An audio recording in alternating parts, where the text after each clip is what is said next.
اللہ نے ہمیں ایک نماز عطا فرما دی جس کو ہم آج صلاۃ التراویح کہتے ہیں۔ میرے نبی کے زمانے میں اسے قیام اللیل کہا جاتا تھا، اس لیے حضرت عائشہ رضی اللہ تعالیٰ عنہ کی روایت ہے نا، جس سے 8 رکعت والے حضرات استدلال کرتے ہیں کہ رمضان اور غیر رمضان میں اس کو امام بخاری نے قیام اللیل کا ہی عنوان دیا ہے۔ آپ نے 11 رکعت سے زیادہ نماز نہیں پڑھی۔ ایک ضعیف روایت میں ہے کہ آپ نے 3 دن پڑھائی نماز، یہ تو صحیح روایت ہے۔ کتنی رکعت پڑھائی؟ تو ایک ضعیف روایت میں ہے کہ 20 رکعت پڑھائی۔ اچھا، ضعیف روایت سے عبادت ثابت نہیں ہو سکتی حکم شرعی۔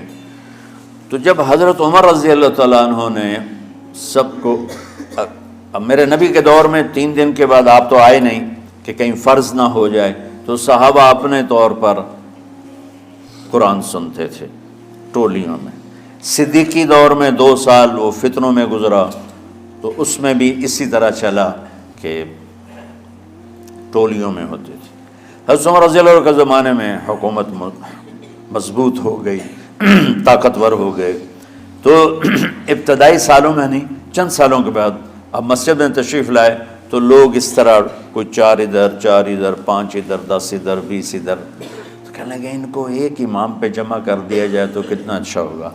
تو آپ نے سب کو اکٹھا کیا اور ابی بن کعب رضی اللہ تعالیٰ عنہ کو امام بنایا اور سب کو ایک نماز پہ جمع کر کے 20 رکعت کا حکم عطا فرمایا۔ تو حضرت عمر کا یہ عمل اس حدیث کو مضبوط کر دیتا ہے کہ چونکہ میرے نبی نے کہا علیکم بسنتی و سنت الخلفاء الراشدین من بعدی، کہ میری اور میرے خلفاء راشدین کی سنت پر مضبوطی سے عمل کرنا۔ تو حضرت عمر کا جو 20 رکعت طے کرنا ہے، اگر ان کا اپنا اجتہاد ہے تو بھی ہمارے لیے عمل کے لیے کافی ہے، اور اگر ان کو یہ یاد ہے کہ میرے نبی نے 20 پڑھی تھیں تو اور زیادہ اچھی بات ہے۔ لیکن بہرحال جو 8 پڑھتا ہے ہمارا اس پہ بھی کوئی اعتراض نہیں، چونکہ وہ بھی حدیث کے ساتھ بات کرتا ہے، اور باقی پوری امت 20 پڑھتی ہے، ان پر بھی اعتراض نہیں۔ میں ایک جگہ سے گزر رہا تھا، نماز کا وقت ہو گیا، اہل حدیث کی مسجد تھی، میں وہاں نماز پڑھنے چلا گیا، تو ایک بہت بڑا اشتہار لکھا ہوا تھا، 20 تراویح ثابت کرنے والے کو 5 لاکھ روپے انعام۔ کہ 20 تراویح، سینکڑوں سال سے امت کا عمل 20 تراویح آ رہا ہے۔ تراویح کا نام جو پڑھا، مجھے یوں لگتا ہے کہ اہل مکہ، یعنی اہل مکہ جو تھے نا، وہ 4 تراویح پڑھ کے ایک طواف کرتے تھے، تو وہ آرام کے لیے ہوتا، ترویحہ آرام، تھوڑی دیر کا آرام۔ تو 4 تراویح کے بعد ایک طواف کرتے تھے، وہ چھوٹا سا طواف 10 منٹ میں ختم ہو جاتا تھا، اور پھر 4 تراویح پڑھتے تھے، پھر طواف کرتے تھے، پھر 4 پڑھتے تھے، پھر طواف کرتے تھے۔ یہ صحابہ کے تھوڑے بعد کے دور کی بات۔ تو مدینے والوں کو پتہ چلا کہ مکے والے تو یہ کرتے ہیں، وہ کہنے لگے اساں کی کریے؟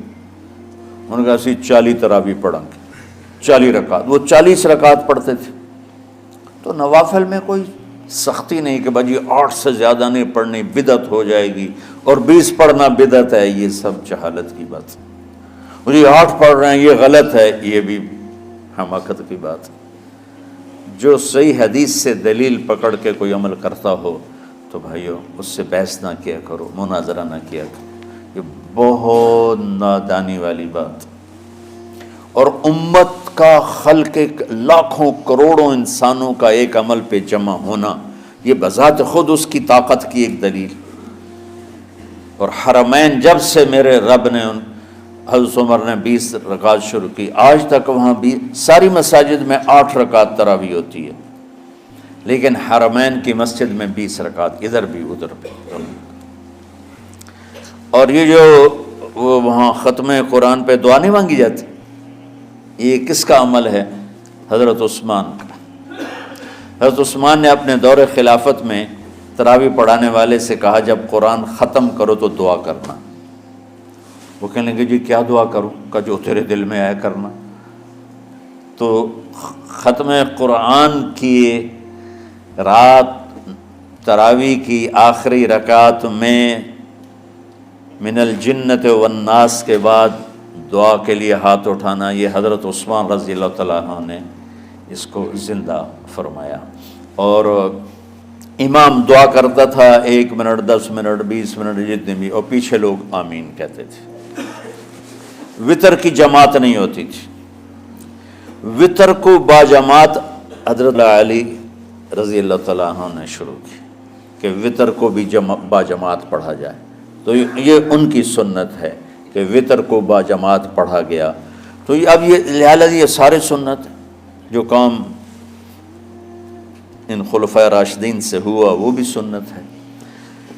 تو اللہ نے ہمیں ایک عبادت دے دی کہ میرا قرآن پڑھو اور سنو۔ پہلی امتوں کو تراویح کیوں نہیں تھی یا قیام اللیل کیوں نہیں تھا؟ کہ ان کو اپنی کتاب یاد ہی نہیں ہوتی تھی، وہ اپنی کتاب کے حافظ نہیں ہوتے تھے، وہ اپنی کتاب یاد ہی نہیں کر سکتے تھے، صرف نبی کو یاد ہوتی تھی۔ اللہ نے ہمارے لیے کتنا آسان کر دیا کہ 7 سال کے یہ چھوٹے چھوٹے بچے قرآن یاد کر رہے ہیں، 70 سال کا بوڑھا قرآن یاد کر رہا ہے۔ یہیں یہ مولوی یوسف صاحب کا ساتھی تھا، یا پتہ نہیں ان سے پہلے تھا، سلمان، مولوی سلمان، آج کل امریکہ میں ہوتے ہیں، ہماری ایک شاخ چلا رہے ہیں ماشاءاللہ۔ وہ شروع میں یہاں تھے، تو یہاں تراویح پڑھانے کے لیے ہمارے پاس حافظ کوئی نہیں تھا، وہ حافظ نہیں تھے، وہ صبح بیٹھ کے شام تک 1 سپارہ یاد کرتے اور رات عشاء کی نماز میں سنا دیتے۔ 30 دن میں قرآن یاد کر کے سنا دی۔ مطلب یہ سنی سنائی بات نہیں، ہمارے اسی حسنین، اسی ممبر اور محراب کی بات کہ یہیں اسی مسجد میں انہوں نے صبح سے مغرب تک یاد کرتے تھے اور پھر عشاء میں کھڑے ہو کے سنا دیتے تھے۔ پیچھے ہوتے تھے لقمہ کوئی دینے والا شاید، لیکن بہت خوبصورت پڑھ کے 1 دن میں یاد کر کے سنا دیا۔ اور ایک مجھے نام بھول گیا کہ 3 دن میں قرآن یاد کیا، 10 سپارے 1 دن میں یاد کیے، 10 دوسرے دن میں یاد کیے، 10 تیسرے دن میں یاد کیے۔ وَلَقَدْ يَسَّرْنَا الْقُرْآنَ لِلذِّكْرِ فَهَلْ مِن مُدَّكِرٍ۔ تو اللہ تعالیٰ نے اس کو نصیحت کے لیے بھی آسان کیا ہے اور یاد کرنے کے لیے بھی آسان کیا ہے۔ کوئی کتاب پہلے یاد نہیں ہوتی تھی کسی کو، ماشاءاللہ تم میں کتنے حفاظ بیٹھے ہیں اللہ کے فضل سے۔ تو اللہ نے ہمیں رات کی نماز عطا فرمائی، اور چونکہ یہ ایک مشقت ہے تو میرے نبی نے کہا یہ رات کی نماز کے ہر سجدے پر 1500 نیکی لکھی جاتی، 1500 نیکی لکھی جاتی۔ اور اللہ تعالیٰ ہر سجدے پر جنت میں ایک محل بناتا ہے جس کے 60,000 سونے چاندی کے دروازے ہوتے ہیں، اور ایک درخت اس کے لیے لگاتا ہے جس کے نیچے 100 سال گھوڑا دوڑ سکتا ہے۔ تو رمضان کا اہتمام آپ رجب سے شروع فرما دیتے تھے۔ میرے نبی نے 9 رمضان دیکھے، 9 رمضان اپنی زندگی میں، 9 رمضان۔ 10ویں رمضان سے پہلے آپ اللہ کے پاس تشریف لے گئے۔ آپ کی زندگی میں روزے فرض ہونے سے آپ کی وفات تک 9 رمضان گزرے، اور میں قربان جاؤں اپنے نبی پر، اپنی امت پہ کیسی شفقت تھی۔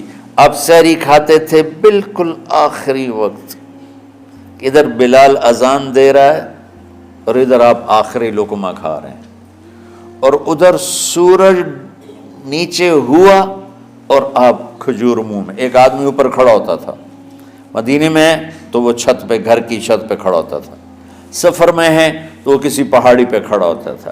جو ہی سورج کا کنارہ نیچے جاتا اب فوراً وہ کہتا یا رسول اللہ قد غربت، تو آپ کھجور منہ میں ڈال لیتے تھے، یا پانی، کبھی پانی سے افطار فرماتے تھے، کبھی کھجور سے افطار فرماتے تھے، کہ میری امت پہ بھوک کا وقت کم سے کم آئے۔ آج کل جو یہ ہمارے افطاری کے اوقات ہیں نا، یہ سورج ڈوبنے کے بھی 2-2.5 منٹ بعد کے ہیں کہ احتیاطاً، ٹھیک ہے چلو احتیاط کر لو کوئی مسئلہ نہیں، لیکن اصل ہے ادھر چونکہ اب سورج ہمیں نظر ہی نہیں آتا ہے، اس طرح ہم گھرے ہوئے ہیں شہروں میں، دیہاتوں میں بھی اب اس طرح کا ماحول ہے کہ وہ نظر نہیں آتا ہے، تو بہتر کہ ادھر سورج غائب ہو، ادھر لقمہ منہ میں جائے، لیکن یہ تب ہے جب آپ نظر آ رہا ہو۔ اب جب آپ یہاں بیٹھے ہو حسنین میں تو یہاں تو کوئی سورہ نظر نہیں آئے گا، یہاں تو منار ہی نظر آئے گا، تو لہٰذا احتیاط ٹھیک۔ ہمارے اہل حدیث بھائی وہ 2 منٹ پہلے ہم سے افطار کرتے ہیں، تو بڑی اچھی بات ہے کہ سورج کے غروب ہونے کا جو اصل وقت ہے اس کے ساتھ ہی افطار کرنا۔ اور سحری میں ایک واقعہ سناتا ہوں، آپ سحری کھا رہے تھے، بکرے کی سری پکی ہوئی تھی، تو مولا علی رضی اللہ تعالیٰ عنہ اور عرباض بن ساریہ رضی اللہ تعالیٰ عنہ آپ کے ساتھ کھانا کھا رہے تھے، تو حضرت بلال ہے، یا رسول اللہ وقت ختم ہو گیا ہے، میں اذان دینے جا رہا ہوں، آپ برائے مہربانی کھانا پینا بند کریں۔ اور یہ کہہ کر چلے گئے۔ چھت، ایک انصاری عورت تھی، اس کے گھر کی چھت پہ چڑھ کے اذان دیتے تھے، چڑھنے لگے تو پھر واپس آئے کہ دیکھوں اللہ کے نبی نے کھانا چھوڑ دیا یا نہیں، آ کے دیکھا تو وہ کھا رہے تھے۔ انہوں نے کہا یا رسول اللہ واللہ لقد اصبحت، یا رسول اللہ اللہ کی قسم سحری کا وقت ختم ہو گیا، صبح ہو گئی۔ تو آپ نے ہاتھ پیچھے کر لیا، کہہ رہے تیرا بھلا ہو بلال، ابھی وقت باقی تھا، تیرے قسم کھانے پر اللہ نے اس کو پہلے نکال دیا کہ تیری قسم کہیں جھوٹی نہ پڑ جائے۔ تو حضرت علی نے فرمایا کہ اگر بلال قسم نہ کھاتے تو جب تک میرے نبی کھاتے رہتے صبح صادق نہیں ہونی تھی۔